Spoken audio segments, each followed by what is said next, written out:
Hi, good morning everyone. You see my new book, India's Development Policy from Pre-Independence to Post-Independence. From Pre-Independence to Post-Independence. The book has been published by Avenel Press in the last Kolkata International Book Fair on 24th of January 2026.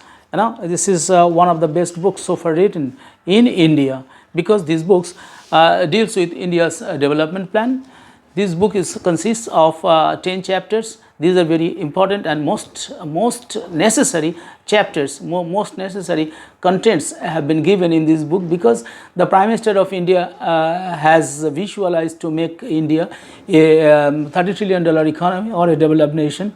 But how India can achieve this $30 trillion economy, that there is no any blueprint or there is no any there is no any roadmap. So I have, after research, extensive research, I thought that as an educationist or as a political scientist, I must give some policies to the government of India so that the government as a whole, the policy makers, the general people and the enthusiastic people and students particularly and young people will read this book and learn the contents of the book and try to act in this way in this book. You see, very nicely I have portrayed India's development strategies, how India can develop. The book has been divided into 10 chapters, I have told you. But apart from that, you will find abbreviations, glossary, acknowledgements are there, and bibliography and index at the end. You will find the 10 chapters. Number one, first chapter is invasion and exploitation of foreign rulers in India. You see, India was a rich country, India is a rich country, but in the middle, I will say in the last 7-8 centuries, the Mughals came, the other people came. But prior to that, if you take into account, you will find that even prior to Christian era, India was invaded. India was invaded in 326 BC by Greek emperor Alexander, and prior to that also India was attacked by various European countries, and not only that, Europeans, Turkish came, Afghan people came, and they attacked India several times. And how they came, how they looted Indian wealth, and at part their own sweet will, how they became rich and made us poor, that I have described in this chapter, invasion and exploitation of foreign rulers in India, first chapter. Second chapter, I dealt with Indian freedom movements, compel British rulers to quit India. When Indian people are really good, Indian people are innocent, Indian people are sober, Indian people are peace-loving people, and they don't love violence. They don't know duplicity. They are mostly innocent, still living in the length and breadth of India. So, how Indian people were deceived by the foreign rulers, particularly the British people.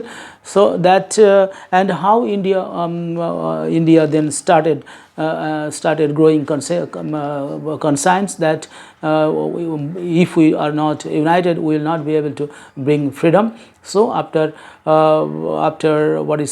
Gandhiji's emergence and Netaji Subhash Chandra Bose's contribution in the national freedom movement from both India, one from India and one from out of India, and hundreds of and thousands of people's active contribution, India ultimately got freedom and the British people had to quit India. So in this chapter I have described where from India started. India got inspiration, and how India initiated freedom movement and how India attained independence. All these things have been described in this second chapter. In the name of the chapter is Indian Freedom Movements Compel British People, British Rulers Quit India. In the first two chapters, I will definitely acknowledge that I mostly got the references or got the books from National Library Kolkata. National Library Kolkata is a treasure trove where you can find thousands of books of ancient writers. So I have studied the books of 17th century, 18th century, 19th century, mostly written by European authors, mostly British writers, and some of the books have also been written by Indian authors, but Indian authors wrote few books. I have read mostly by foreign books available in National Library Archive. You can get it, okay, right? So the third chapter deals with strengths of modern India. How strong is current India? Definitely the students, many people criticize that, many people criticize, including opposition parties, or many innocent people, they complain that India is a poor country, India is a underdeveloped country, India does not have strength, India does not have power. But for them, I will say to read this book, Strengths of Modern India. How strong is modern India? I have compared it with the United States of America, with China, with Japan, with Germany. I have made a comparison so that you will understand that where India stands today, right? So lesson 4 talks about lessons from developed world, and this chapter deals with how and what we can learn from developed India, because India is still developing. India has not become a developed country. To become a developed country, what India needs, so what are the things, what are the strategies, what are the strategies, and what are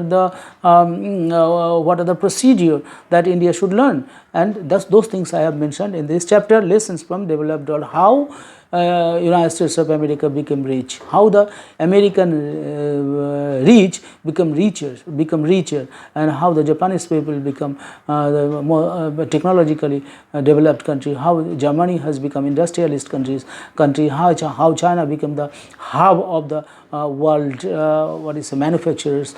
So these things I have described here in this chapter. And what and how we can learn and how we can act on the basis of their of their activities, what we can learn. I have mentioned all these things in lesson 4. Number 5, India's major national policies. You see, India is now world's 4th largest economy with $4.19 trillion economy. Okay, 12 years ago, when Indian Prime Minister Narendra Modi came into power, in 2024 it was only $2 trillion economy, but now India is having $4.1 trillion economy. So this is a great achievement of India. How India became so great, how India became or jumped more than doubled in just 12 years. It's not a matter of joke. So through policy matters, through policy innovation, India became a 4th largest economy in the world, right? So what are the policies Indian Prime Minister or India government adopted? I have mentioned here in lesson 5. India's major national policies. So the political scientists or the development studies, people of development studies or people from political studies, public administration could read this and could learn, and general people also could read and think and learn what the major national policies has been taken by government of India, right? Next, number 6, India's foreign policy from Nehru to Modi. Yes, India's foreign policy, Indian national policy cannot be discussed in isolation, because in both national policy and international policies go hand in hand, and India's international policy or international relations under Narendra Modi has been given emphasis. But prior to that, I have discussed major foreign policies. Those have been taken by Pandit Jawaharlal Nehru. He is called the shaper of foreign policy, India's foreign policy, and I have learned from him, and those things have been in India's foreign policy under Jawaharlal Nehru, under his daughter Indira Gandhi, then Rajiv Gandhi, and then Dr. Manmohan Singh and Narasimha Rao. I have discussed all these things. After discussing these 5 foreign policies, I have dealt extensively with the foreign policy undertaken by our Honorable Prime Minister Narendra Modi, right. So, chapter 6 talks about India's foreign policy from Nehru to Modi, and next you will find chapter 7. Title of the chapter 7 is India's relations with the global powers, means how India is having relations with world leaders, because it's not that in isolation in today's multipolar world you will survive and you will develop. So if you want to develop, if you want to survive, you must have collaboration, you must have good relations with your neighbors. For that reason, I have written this chapter. In this chapter I have specially mentioned India's relations with the United States of America, India's relations with China, India's relations with Russia, India's relations with the United Kingdom, because it is our former colonial master. I have discussed India's relations with Pakistan, Bangladesh, because Bangladesh is our neighboring country and Pakistan is our great also neighbor with antagonistic relationship, and so we have discussed these relationships along with India's relations with SAARC countries, India's relations with Asian countries, India's relations with European Union countries. All those things have been discussed in this chapter. So India's relations with the global powers have been discussed elaborately in this chapter. So the students of political international relations will be benefited much from this chapter. Okay, number 8, strategies for turning India into a $30 trillion economy. Chapter 10 is strategies for turning India into a $30 trillion economy. So the government of India, led by Prime Minister Narendra Modi, has initiated that initiated the policy or vision that India will become a $30 trillion economy by 2047. But how India will attain this goal, how India will achieve this vision, there is no any blueprint, neither Niti Aayog nor any think tank or any political scientists or any other people in the world have said that in the world, including economists, world famous economists, those who are born in India and West Bengal. No.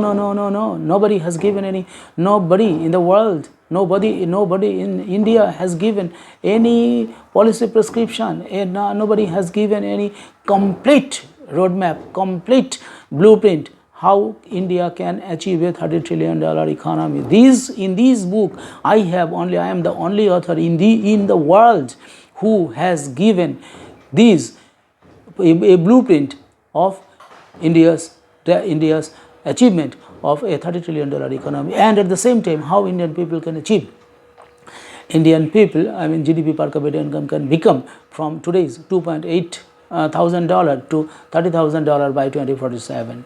So I have given a full strategy here. 42 strategies have been mentioned, and if those strategies are followed by people of India, by government of India, by all the state governments, I am very much sure, because the policies have been divided, given responsibilities or duties to some many stakeholders, including government of India as a whole, union government, state governments, union territories, general people, policy makers, and the the executioners, maybe the BDOs, SDOs and DMs.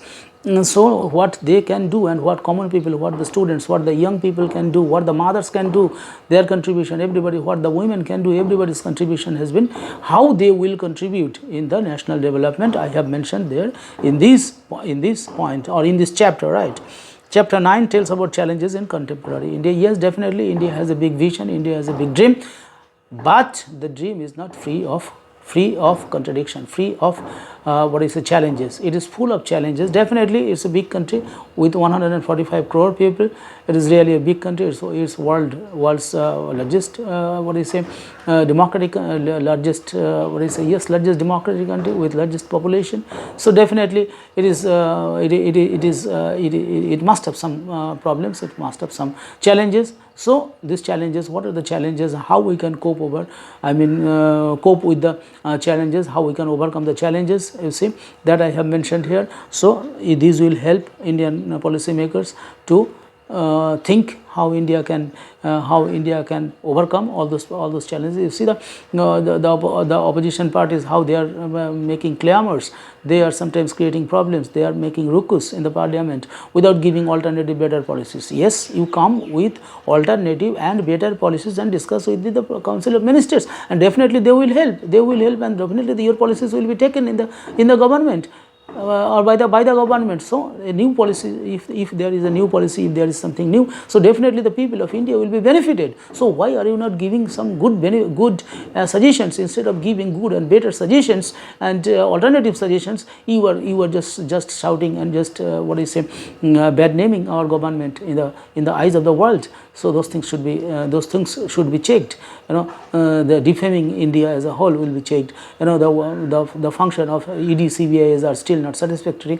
I will say the function of yes, corruption is still there, a major problem. So still the foreign investment is not so not expectedly well, and Indian infrastructure is not well. It should have to be increased, because you see the development taken place in China, in Russia, in the United States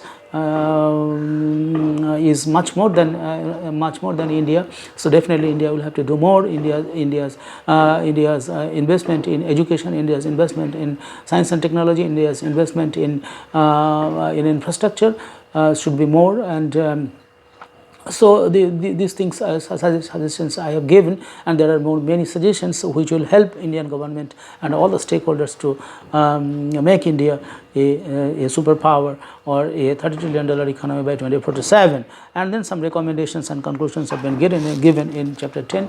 So this is all, and this is one of the best books so far written in the book. I would request you. So you see, this is a very good looking book. You see the cover, it's nice cover. So if you present this book to your friends, if you present this book to your students, if you present this book to your brothers and sisters, if you keep one copy in yourself for not for today, tomorrow, or for 1 month, 1 week, or 2 weeks, 2 years, 3 years, you can keep this book for more than 50 years. More than 50 years, if you keep this book, it will help you.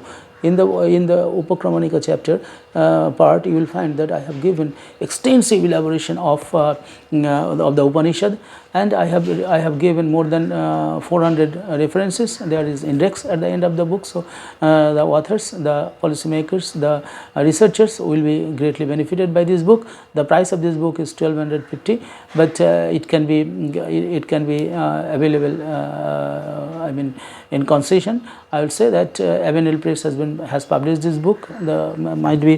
It is 1250, but it can be given concessional by concession.